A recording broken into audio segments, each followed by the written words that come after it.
Merhaba sevgili hanımlar, örgülü eller YouTube kanalıma hoş geldiniz. Şöyle gördüğünüz gibi Angora tüylü bir iple karşınızdayım. Alize Angora kullanıyorum. Angora Gold hanımlar.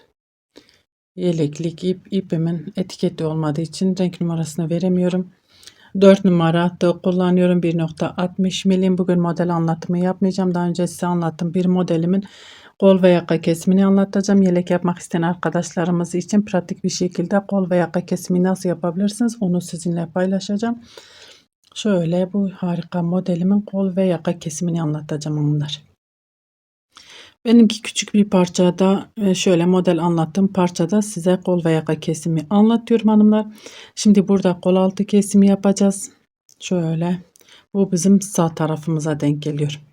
Solu nasıl yapacağız? Solu da şöyle burada yaka olacak. Gelirken şurada. Burada yapacağımız işlemi burada yapıp şöyle ipinizi isterseniz koparırsınız, isterseniz kaydırma tekniğiyle geri dönersiniz. O size kalmış bir şey hanımlar. İpinizi koparıp getirip burada yine trabzanlarınızı yapıp devam edebilirsiniz. Modelinizi örüp devam edebilirsiniz. Onu o şekil yapabilirsiniz. Trabzanlarınızı yapıp kenar trabzanları. Arka içinde her iki tarafta da hem burada trabzanlarınızı yapacaksınız. Aynı şekilde eşit bir şekilde burada yapıp örmeye devam edeceksiniz. Kol altı kesimi her iki tarafta da olacak. Hep soruyorsunuz, istiyorsunuz, niye arkayı göstermiyorsunuz hanımlar? Yani ben model anlattığım parçada size kol ve yaka kesimini anlatıyorum. Zaten yaptığınız işlemin aynısını burada ne işlem yapıyorsanız giderken karşıda da aynısını yapıp da ipinizi dediğim gibi isterseniz koparırsınız, isterseniz kaydırma tekniğiyle geri dönersiniz. O size zevkinize kalmış bir şey hanımlar. O şekilde devam edersiniz. Yani arkayı ayrı anlatmama da gerek yok yani. Sağ solu da o şekilde belirliyorsunuz. Burada şimdi burayı yapınca bizim sağ tarafımız veya sol tarafımız oluyorsa diğer tarafta ya sağımız solumuz şöyle. Şimdi bu şu burada kurduğumuz için bu sol tarafımıza denk geliyor şu şekil. Sağ yapmak için de giderken kesimimizi yapacağız. Yani kol altı kesimi diğer tarafta da sıramızı bitirirken sıra sonunda, sıra başında değil sıra sonunda öreceksiniz. 1 2 3 zincir ve başlıyorum hanımlar. Dibindekine değil bir sonrakine batıyorum. Şöyle kenar trabzanlarımızı örüyoruz. Siz modelimin kurulum videosunu izlememişseniz hanımlar linkini bu videomun açıklama kısmına bırakacağım. Oradan tıklayarak izleyebilirsiniz. İpimi doladım. Bakın örümceğin içine batıyorum. Şöyle bir kanadını bırakıyorum. Modelim bozulmasın diye. İsterseniz üçünü de toplayabilirsiniz. 2 3 4 tane trabzan buraya. Buradaki sık iğnenin içine batıyorum trabzan. Trabzanlarımın bakın şöyle şu trabzanların tepesine batıyoruz hanımlar. Şöyle tepeye gittikçe trabzanlarımızın boyunu kısaltalım ki eşit bir şekilde gelsin şurası. İpimi doluyorum, zincirin içine batıyorum. 1 aşağıya doğru gittikçe uzatıyoruz. 2 3 tane de buraya buradaki sık iğnenin içine batıyorum. Şöyle uzun bir tane orta diri. İpimi doladım. Diğer bakın modelimin trabzanların tepesine batıyorum. Şöyle uzun daha sonra kısaltıyoruz. Gittikçe boylarını kısaltıyoruz ki şöyle eşit bir şekilde örebilmemiz için. Şimdi bu bizim kol altı oyuntumuz olmuş oluyor hanımlar. Dediğim şekilde diğer tarafı da buraya gelirken aynı şekilde örüp bitireceksiniz burayı. Ve arka için de hem burada hem burada aynı sırada ikisini de bu şekilde yapacaksınız. Ben şimdi artık modelimi öreceğim. Bu kadar modelim dediğim gibi küçük bir parça olduğu için siz eğer iki model kesecekseniz şuraya kadar gelmeniz gerekecek hanımlar. İsterseniz daha az da şu zincirlerin içine ekleyebilirsiniz trabzanlarınızı. Bu şekilde benim için bu kadar yeterli. Dönüşte zaten burada kenar trabzanlarımızı devam ettireceğiz. Şimdi modelimizi örmeye devam ediyoruz.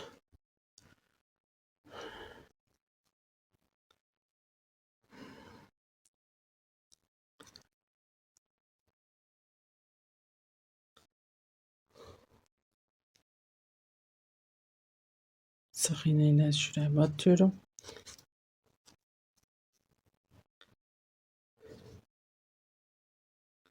Ben şimdi yakaya kadar örmeye devam edeceğim.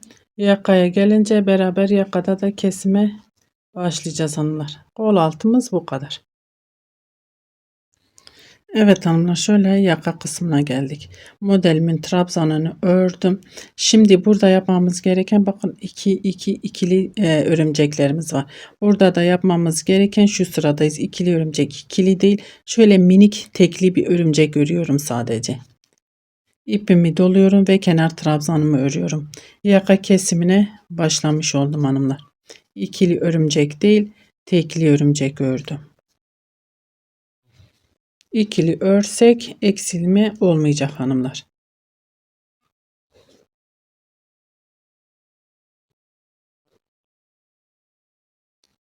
3 zincir ve dönüyorum.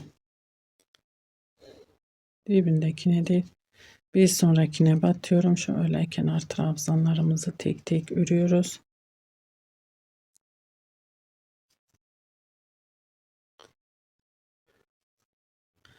Burada yine şöyle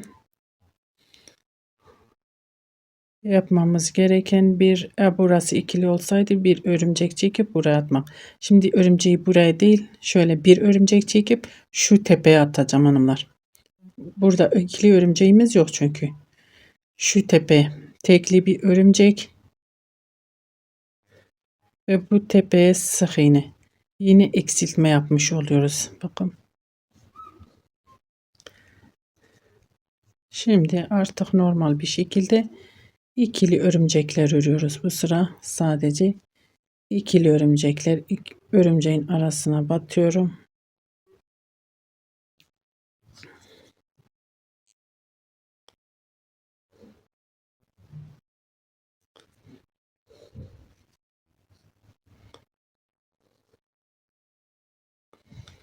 Buradaki modelin tepesine ikili örümcek. Şu ikili örümcek sırasındayız. Şimdi buraya kadar, şeye kadar, kol altına kadar bu şekilde sadece ikili örümcekler örüp geliyoruz hanımlar. Evet hanımlar, şimdi kol altına geldik. Burada yapmamız gereken şöyle, yine tekili bir örümcek, sadece bir örümcek ipimi doluyorum. Buradaki trabzanların tepesine batıyorum ve kol ağzı trabzanlarımı örüyorum. O sizin zevkinize kalmış bir şey. Burada 4 tane vardı. Ben burada şöyle 5 tane örmek istiyorum hanımlar. Şöyle. 1, 2, 3 zincir ve dönüyorum. Burada artık herhangi bir işlemimiz yok hanımlar. Burası bizim kol altı oyuntumuz olmuş oldu. Şöyle bunu yaptığınız zaman arkadaki birleştireceğiniz kol altını da hesaplayarak, genişliği mesela şöyle 3 parmak, 3 parmak da bu kadar, yani bir normal bir kişi için baya bir yeterli bir sayıdır hanımlar. Onu öyle düşünün. Burada herhangi bir işlemimiz yok artık. Gelip dönüşümüzü sağlayacağız. İkili örümcek ördüm. Buradaki örümceğin içine giriyorum. Sık iğne ile sabitliyorum. 1, 2, 3 zincir ve modelimi uyguluyorum. Modelin tepesine modelimizi uyguluyoruz. Buradaki örümceğin içine sık iğne. Bu şekilde yakaya kadar, buraya kadar örmeye devam edelim. Beraber yaka kesimine devam edeceğiz. Evet hanımlar, şimdi yakaya geldim. Burada yapmamız gereken, bakın şöyle, buradaki trabzanı yapacağım. 1, 2, 3 zincir. Normal, şimdi normal modelimi örüyorum ama şimdi o değişecek. Nasıl değişecek? 3 tane trabzanımı ördüm. İpimi doluyorum. Herhangi bir örümcek yapmıyorum. Kenar trabzanına batıyorum. Yaka kesimi yaptığımız için anlar. Onu eksiltmemiz lazım.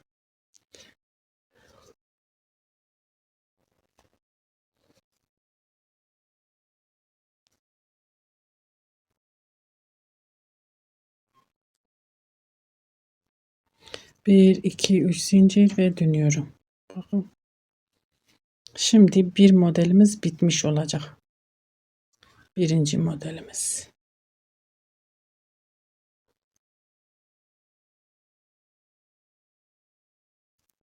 5 tane trabzanımız var. Zincirle beraber trabzanlarımızı örüyoruz.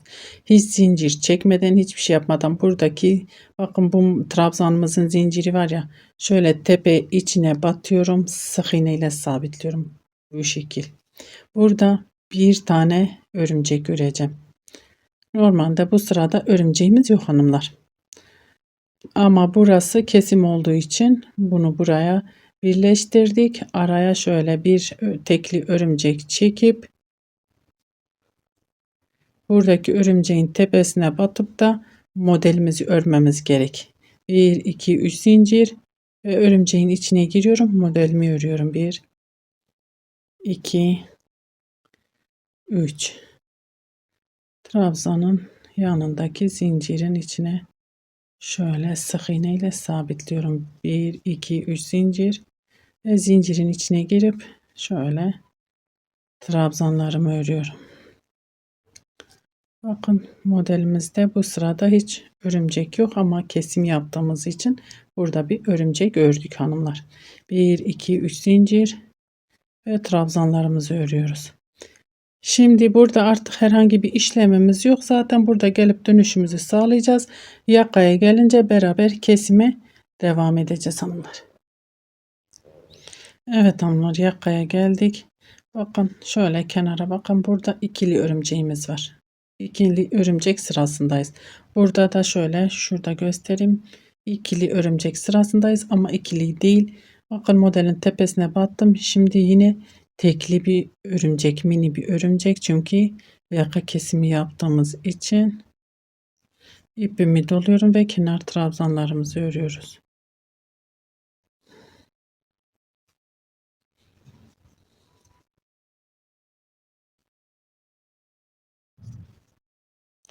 Şöyle burada biraz uzun çekmemiz lazım. Modelimiz biraz yüksek.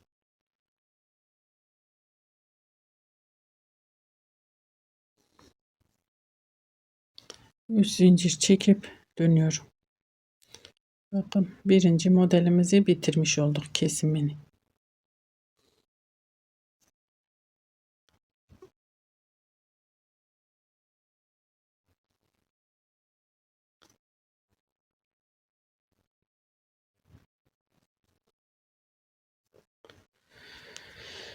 Şimdi yapmamız gereken ne hanımlar? Burada zaten şöyle buradan kesime başlamıştık. Şimdi aynı şekilde yine tekli bir örümcek çekiyorum. Buradaki modelin tepesine şöyle sık iğne.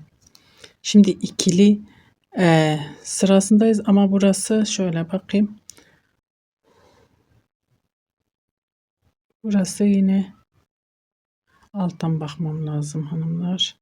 Tekli, zaten tekli trabzan sırasındayız ve bundan sonrası hepsi ikili olacak hanımlar. Sadece kenarda bu sırada.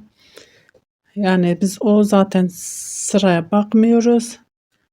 Nasıl kesim yapabiliriz ona bakıyoruz hanımlar. Örümcek sırasındayız. Hepsini, sadece kenardakiler tekli. Zaten çiftli de olsa tekli örecektim ve tekli sırasındayız. Bu şekilde örmeye devam edelim. Gelip dönüşümüzü sağlayalım. Zaten modeli izlemişseniz ne yapmamız gerektiğini bu sırada biliyorsunuz. Yakaya gelelim, beraber kesime devam edelim. Evet hanımlar, şimdi yine geldik şu sıradayız. Bakın burada bir tane şöyle üçlü trabzanımızı ördük ya, yine aynı yerdeyiz. İkili örümceğimi ördüm, şu örümceğin içine sabitledim. 3 zincir çekip örümceğimin içine giriyorum. 1 2 3 ipimi doluyorum kenar trabzanına. Bakın şöyle sabitliyorum. Hem trabzanlarımı örüyorum. Şöyle arada hiç zincir, örümcek bir şey yok hanımlar. Birinci modelimizi de aynı şekilde örmüştük. 3 zincir çekip dönüyorum. Zaten bunu da kestikten sonra, ördükten sonra kesimimiz bitecek hanımlar.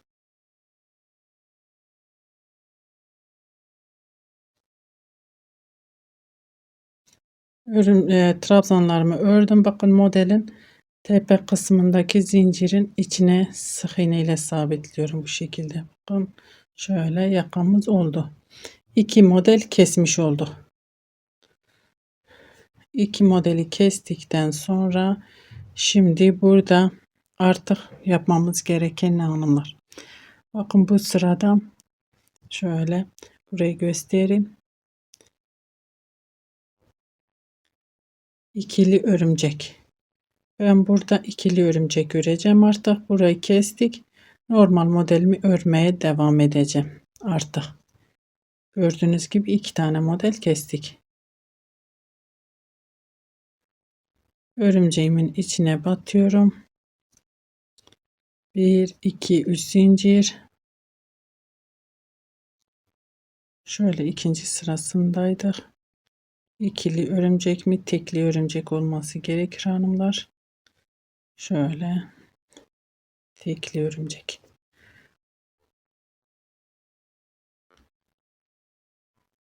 Kusura bakmayın. Tekli bir örümcek. Buradaki örümceğin içine batıyorum şöyle. 1 2 3 zincir. Modelin olması gerektiği gibi artık devam ediyorum hanımlar.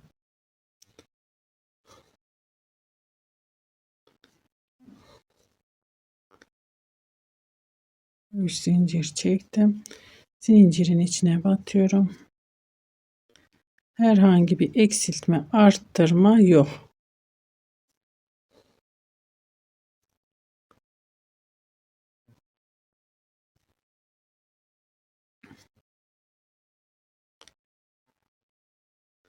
Bu şekilde devam ediyorum hanımlar. Gelip burada dönüşümüzü sağlayacağız. Şöyle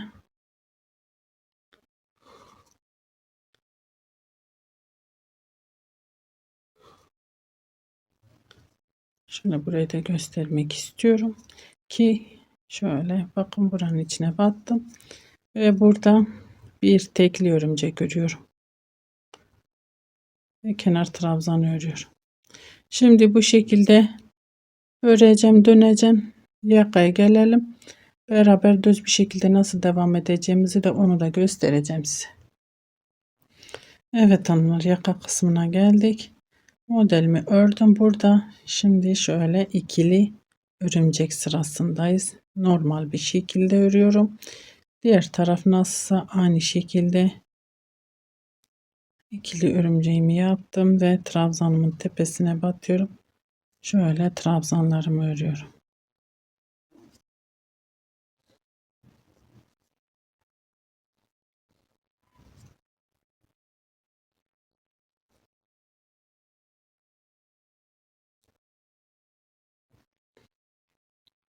Bu şekilde sadece şimdi 2 modelimiz kaldı. Bakın yakamız da çok güzel oldu. Ben bir model bu şekilde kesim olmadan düz bir şekilde kamera arkasında öreceğim hanımlar. Örüp geleceğim. Düz ördükten sonra yakamız daha bir ortaya çıkıyor. Kendini gösteriyor. Onun için daha net görmeniz için şöyle kamera arkasında bir model örüp geliyorum. Evet hanımlar, şöyle bakın bu şekilde düz örünce daha yakamız ortaya çıkmış oldu.